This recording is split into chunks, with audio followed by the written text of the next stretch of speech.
Welcome to Bringing Jesus to a Broken Heart. In the studio today is Mr. Charles Mangano, Sr., and he's here to speak with us regarding marriage from the Catholic perspective. As social workers, we know that we work with families on marital issues. And according to the dictionary of the Social Work Dictionary, 5th edition by Robert L. Barker, marital therapy is defined as follows.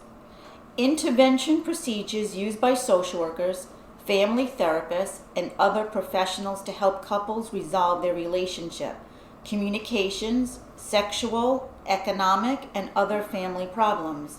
There are many theoretical orientations, treatment models, and therapy techniques. The major theoretical approaches currently used by social workers include the psychosocial, behavioral, and systems orientations. Treatment models include conjoint therapy, concurrent therapy, collaborative therapy, and couples group therapy. So once again, I want to welcome Mr. Mangano to the studio and to the show on marriage and the Catholic perspective. Thank you. Pleasure to be here. We are so honored to have you here. And before I begin, I just want to let the listeners know, do you mind if we talk about how old you are? Whatever you talk, make your heart desires, it's okay. Okay, so he was telling me just before when he came in that he is 97 years old, listeners. When we talk about man of character and someone who's been in the faith, this is a very well seasoned man in marriage that really can speak from the Catholic perspective and how his faith was so important to him. So the first question I'd like to ask you, Mr. Mangano, relating to the Sacrament of Marriage, how would you describe the meaning of the Sacrament of Marriage in your own words? Well, first of all, it's a sacrament, which means that it involves the church. And the church involves Jesus. And to be a sacrament, when you get married, you're marrying your wife, but you are also engaging in a sort of marriage with Jesus. Because if you don't have Jesus in there, you don't have a marriage. I believe that. And when I say that, I mean I'm very positive about the fact that you gotta have Jesus, not as somebody else. No other prophet or anybody else, but he's the Lord. And to be a sacrament, it's got to be Jesus, it's got to be there, and he's involved in your marriage. And marriage, as far as the Catholic perspective is concerned, are three people. You, your wife, and God. That is well said. See that when we talk about interventions, we talk about the different modalities that social workers use. But when we hear from a Catholic perspective, we are having Jesus be at the forefront of the marriage. So that way, I believe in what I'm hearing is that you're saying that the couple should focus on Jesus first, even before each other in the marriage, and that's what keeps the bond. Absolutely, because God is first in everything, including marriage. See, a lot of people think that he doesn't come there.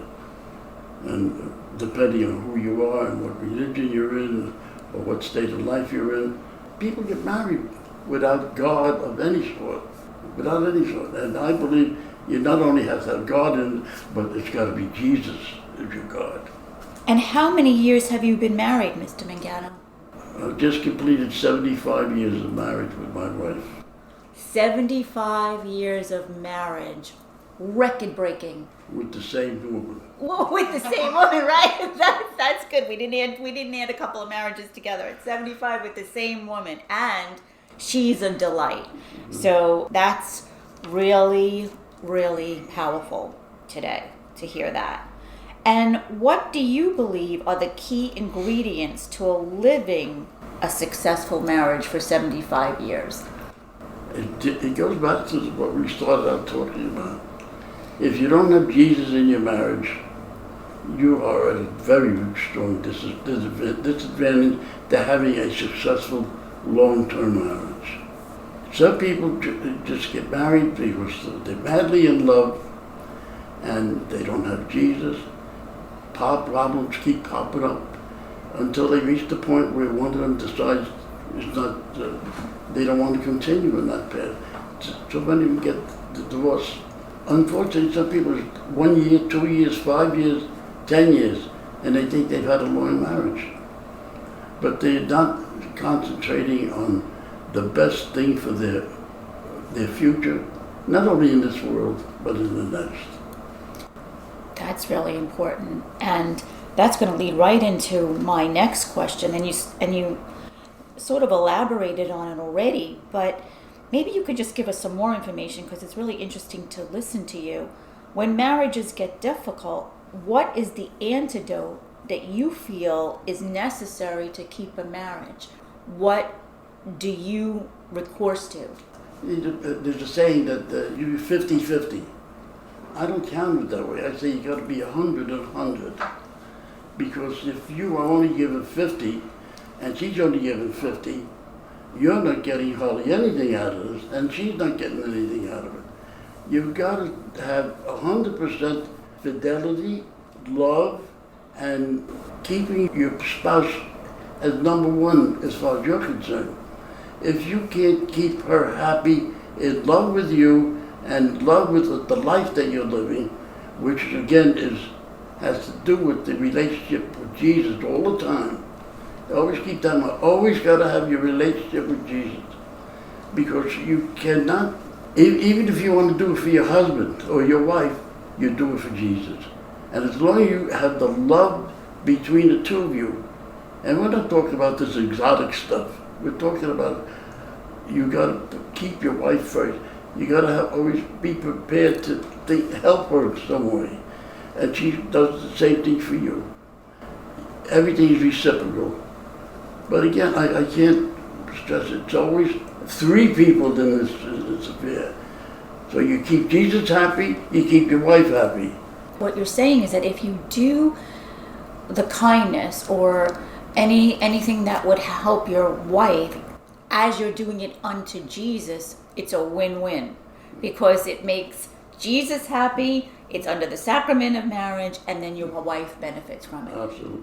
That is really well said. And that's, when you really look at it, that, because a lot of times we all talk about that, Jesus should be in the marriage, but it's never been summarized. I've never really heard it summarized as beautifully as what you just said, that it's doing it unto Jesus. So, and when you have to do something for your wife that you're not happy with, where you're like, oh, she's asking me to take the garbage out again.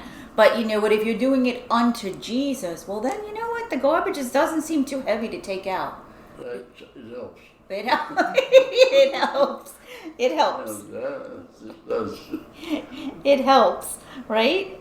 And, there's so many marriages today. I mean, social workers, we see the marriage rate, and we see that there's a lot of marriages struggling. And you just spoke about, like, when marriages get difficult, what do you need? Maybe you can speak to those individuals that are seeking a mate and they're praying to get married. In today's society, Mr. Mangano, what would you advise someone look for in a mate? Well, I know in our family, extended family, I always talk about the fact that if you're looking for somebody to get married to, just make sure she has the same religion as you. If you're not Catholic, or rather I should say, if you are Catholics, don't go looking people who are not Catholic, because you may wind up involved in that, but you're not going to be peaceful for the rest of your life. You're going to be in trouble all the time, because I've seen too many of them. I've got nephews married non-Catholic, and they're in trouble all the time. The one who marries a Catholic, they're not saying that they don't have any problems, but they got one less big problem. The more that you have in common, the better foundation you have for marriage. Absolutely. And then again, you can worship together and go to church together, which keeps the marriage strong as well. Then just to think of another case where somebody will marry a girl. Well, I'm talking from a man's perspective. He marries a girl who's not a Catholic, who promises to raise the children as Catholics. They do it, and if they don't do it wholeheartedly, that will tear them apart later, because they get old enough to start to go to school, and they don't want them to go to become Catholics anymore. And they fight it, and they fight it till it gets too burdensome, and they give up. And the giving up is where it gets difficult, and it gets difficult for children, especially when children are involved in a divorce, as we all know as It reaches clinicians. a point where one of them eventually says, I can't take this, and they look for a divorce.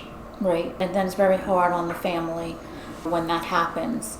So, and children are the fruit of marriage, and many parents struggle raising children in today's society. What words of wisdom can you share on parenting skills? How do you parent today in today's society? Try not to be repetitive, but the point again is raising your kids to believe as you believe, to make everything harmonious in the family. And you do it not because you just want to have harmony, but I want my child to be in love with Jesus as I am, and as my wife is. And everything, it's so much more pleasant. I mean, like for instance, if you're not addressing these things, and you get a boy, he gets the age where he wants to play Little League baseball or whatever. Now they say, oh, the game is on Sunday morning.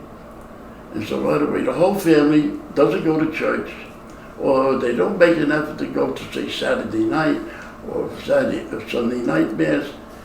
So the first thing you know, it's starting to sing masses. I remember one time we were at one of the churches that my son was at, but people put down what they wanted in their church. And I can never fail this. One gentleman wrote down the other family. He says, Father, if we don't go to church on Sundays, will that give us a higher place or a lower place in heaven? I thought, you should be worried about a higher or lower place. You better worry about getting there in the first place. You're right. Wow. So when you were raising your children and there were sports on Sundays or there were activities on Sundays, you have the opportunity now to speak to parents. And parents today, I do know that they feel like they're a little bit under pressure too. Society has put them under a little bit of pressure, like what is the right thing to do, try to keep a balance, because as parents they know that their kids are going to rebel against going to church all the time. What would you say to them if they're in that conflict in order to raise children in the faith? What advice would you give them? Well, I think it's very obvious that I believe that the children should be taught in their faith. But not only they should be taught, but you should be the teacher. Don't just give it up to the priest or the nuns who do the instructions, or even the layperson who do the instructions, which happens many times. But you cannot shirk your duty there. I gotta tell you, without mentioning names, I know people whose children are being taken to school by their grandmother, and they're lucky to have a grandmother that does it. But if somebody isn't doing it for you, you're in trouble. And too many people depend on somebody else. I mean, if there's a real need for that they're working or something strong, fine, do the best you can. But don't let the time go by where you should have taught the children. Not only just take them to instruction, but you should add on to whatever they learn. Because the teacher can't cover everything. But you can teach the child day in and day out, day in and day out.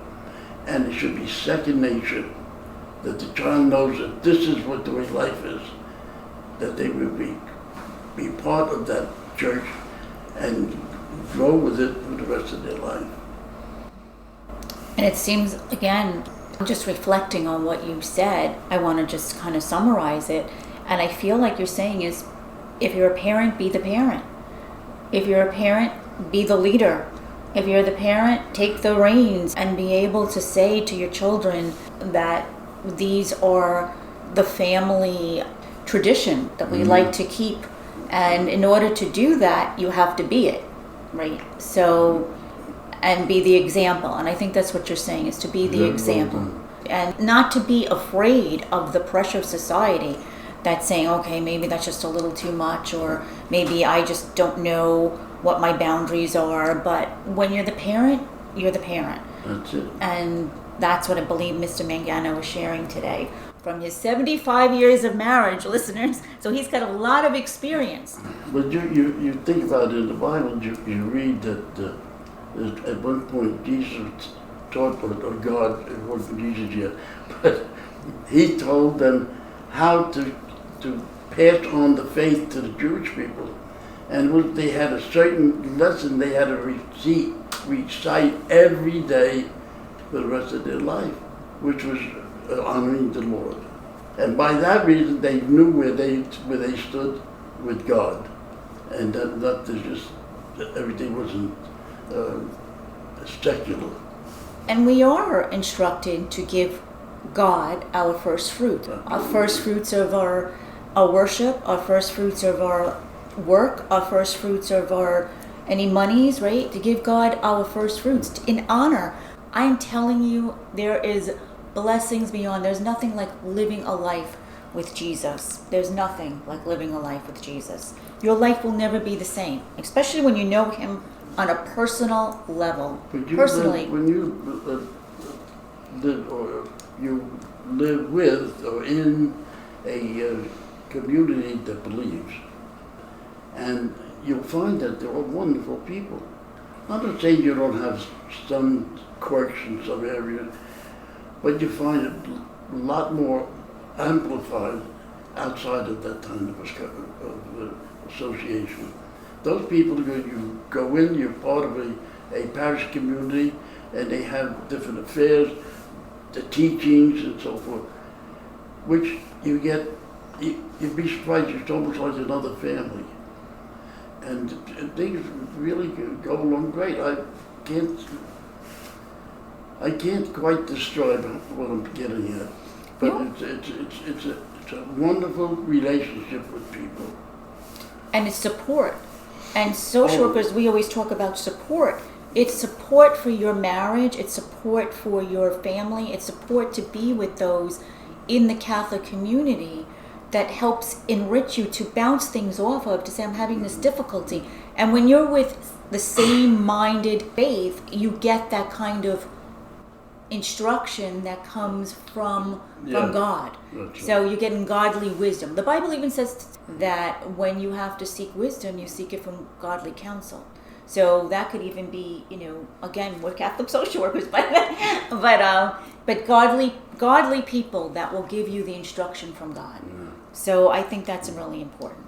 Now, Mr. Mangano, with this fruitful life that you've had and how you're sharing, out of the fruit of your marriage, you have 4 wonderful children. Yes. And they are all 4 wonderful children. Some of them are very close to me. And I want to share with the listeners that out of the fruit of marriage and out of what Mr. Mangano is saying about putting Jesus first as in the head of the household. And also, I think Mr. Mangano being so humble, he was the man of God in the house. And the Bible also talks about that. For the father to be the spiritual leader. And Mr. Mangano was the spiritual leader in his home, which brought forth the fruit of his children. And one of them, Father Charles Mangano, is out of the fruit of this marriage. He became a priest. And now he's passing on, and I was thinking about it when I was doing this show, like now he's performing the sacrament of marriage for people who are getting married. And I think when you speak to Father Charles, and Laurie's my friend, and you speak to them and they have these wonderful memories of their childhood. They have beautiful memories of their childhood. They absolutely do. And they adore, all his children adore their parents. Why? Because they made a happy, stable home. And how many, in my line of work, we don't see that. And that's why we're doing this show.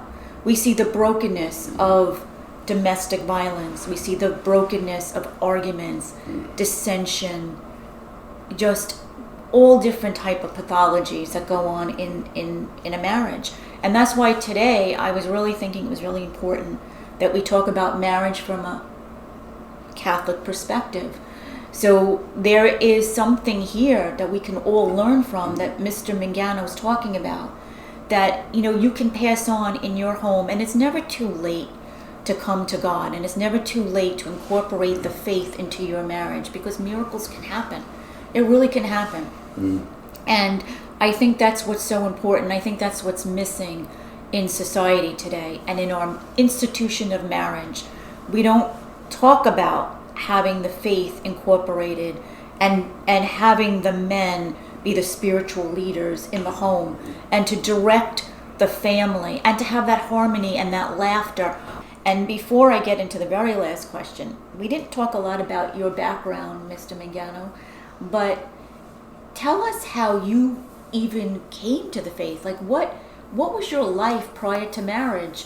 Were you a holy man that, tell us a little bit about that.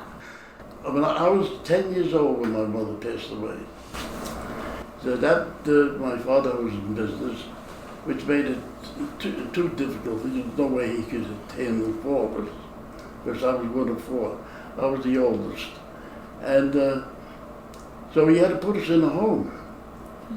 And I was raised in a home from 10 till I was 16.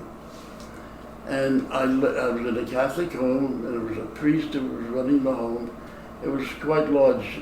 There was a few hundred people there. And we went out to the high school, Alexander Hamilton High School at the time. And then my father, who, as I said, was in business, and he could use my help, because I was still going to school. I was in high school. So I went out, and then I became a civilian. I call it being a civilian, as compared to the army, you see. And I wanted to ask you, because there's probably a lot of men that want to get married. What qualities did you see in your wife that you married her? Well, she came from a very stable family that I had known for years. I worked with her brother a little bit, and so I knew what I was getting into as far as the family that I was marrying into. And it was just, that was it. I mean, I loved her, but the point is I knew what her background, and I knew what her mother and father, and I loved their mother and father. I really did. They were really great people. So you looked at the family dynamics. Yeah, I mean, it's reflected in their children. Absolutely, that's true. Absolutely. So you looked at. You can't get around that. I mean, it's rare that some whole families are very good. All the kids, everything is fine. They're nice, religious, happy people, loving people. They're not going to change. I mean, something's got to happen to change them. They wind up with somebody who twists them around, maybe, and that can happen. Right. But generally speaking, they're good people. That's great. So you had a long, happy marriage and life. Yeah. And now you have Father Charles Mangano Jr., who's a priest, and sings with your daughter, Lori Mangano, who's my friend, my very dear friend, and they have a music ministry. And I wanted to ask you, how do you think music can touch the lives of the brokenhearted? Well, it's something that helps. I don't know what would have happened if they didn't have the music ministry. I would assume that they would have been, well, those two are very close.